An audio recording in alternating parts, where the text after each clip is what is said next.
Operation ಸಿಂಧೂರ ಏನಾಗಿದೆ ಭಾಳ ಅತ್ಯಂತ ಹೆಮ್ಮೆಯ ವಿಷಯ. ನಮ್ಮ ವಿಶೇಷವಾಗಿ ಏರ್ಫೋರ್ಸು ನಮ್ಮ ಆರ್ಮಿಯವ್ರು ಮಾಡ್ತಕ್ಕಂಥ ಕೆಲಸಕ್ಕೆ ಇಲ್ಲಿಂದ ನಾನು ವೈಯಕ್ತಿಕವಾಗಿ ವಿಶೇಷವಾಗಿ 140 ಕೋಟಿಯ ಜನಸಂಖ್ಯೆ ಪರವಾಗಿ ಅವರಿಗೆ ಸ್ಪೆಷಲ್ ಸಲ್ಯೂಟನ್ನು ಹೇಳಲಿಕ್ಕೆ ಇಚ್ಛೆ ಬಯಸ್ತೀನಿ.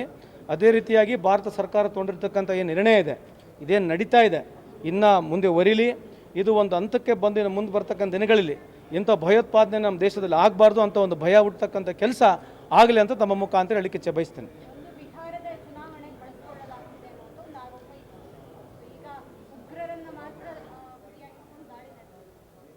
ಈಗ ಏನಾಗಿದೆ, ನಾನು ಯಾವತ್ತೂ ಇಂಥ ಸಂದರ್ಭದಲ್ಲಿ ರಾಜಕೀಯ ಮಾತನಾಡೋಕ್ಕೆ ಹೋಗೋದಿಲ್ಲ, ಮಾತಾಡೋ ವಿಷಯನೂ ಇಲ್ಲ. ಲಾಸ್ಟ್ ಟೈಮ್ ಏನಾಗಿತ್ತು, ಈ ಥರ ಮಾತನಾಡಿದಾಗ ಮಾನ್ಯ ಪ್ರಧಾನಮಂತ್ರಿಯವರು ಅವ್ರ ಮೇಲೆ ಓಟ್ ಕೇಳಿದ್ರು. ಯಾರ ಮೇಲೆ ಓಟ್ ಕೇಳಿದ್ರು? ಸೈನಿಕರ ಮೇಲೆ ಓಟ್ ಕೇಳಿದ್ರು. ಅಂಥದ್ದು ಆಗಬಾರ್ದು ಅಂತ ನಂದು. ನಾನು ಅವ್ರು ಉಪೇಕ್ಷಿಸ್ಕೊಂತಾರೆ ಅಂತ ಹೇಳ್ತಾ ಇಲ್ಲ, ನೀವು ಕೇಳಿದ ಪ್ರಶ್ನೆಗಷ್ಟೇ ಪ್ರತಿಕ್ರಿಯೆ ಕೊಟ್ಟಿರ್ತಕ್ಕಂಥದ್ದು. ನಾನು ಇದರ ಯಾವುದು ಹೆಚ್ಚು ಬೆಳೆಸಿ ಮಾತನಾಡೋಕ್ಕೆ ಹೋಗ್ತಾ ಇಲ್ಲ.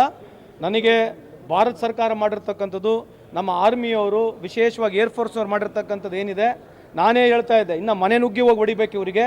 ಇನ್ನು ಮುಂದುಗಡೆ ಭಾರತ ದೇಶದ ಕಡೆ ಈ ರೀತಿ ಯೋಚನೆ ಮಾಡಲಿಕ್ಕೂ ಅವರಿಗೆ ಅವಕಾಶ ಸಿಗಬಾರ್ದು ಅಂತ ಒಂದು ಭಯ ಆಗಬೇಕಂತ ನನ್ನ ಅಭಿಪ್ರಾಯ.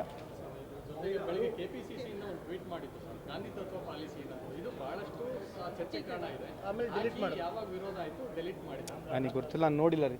ನಮ್ಮದು ರಾಹುಲ್ ಗಾಂಧಿಯವರು ನಮ್ಮ ಪಕ್ಷದ ಏನು ಸ್ಟ್ಯಾಂಡ್ ಇದೆ ಅದ್ರ ಬಗ್ಗೆ ನೀವು ಕೇಳಿದ್ರೆ ನಾನು ಮಾತಾಡ್ತೀನಿ. ಅವ್ರ ಸ್ಟ್ಯಾಂಡೇ ನಮ್ಮ ಸ್ಟ್ಯಾಂಡ್ ಇದೆ. ಆಮೇಲೆ ಇದು ದೇಶದ ವಿಚಾರ ರೀ. ನನ್ನ ವೈಯಕ್ತಿಕ ವಿಚಾರ ಜೊತೆಗೆ ನಿಮ್ಮ ವೈಯಕ್ತಿಕ ವಿಚಾರ, ನಿಮ್ಮೆಲ್ಲರ ವಿಚಾರಗಳು ನಮ್ಮ ವಿಚಾರಗಳು ಸಮಪಾಲವಾಗಿದ್ದಾವೆ. ಥ್ಯಾಂಕ್ ಯು, ನಮಸ್ಕಾರ.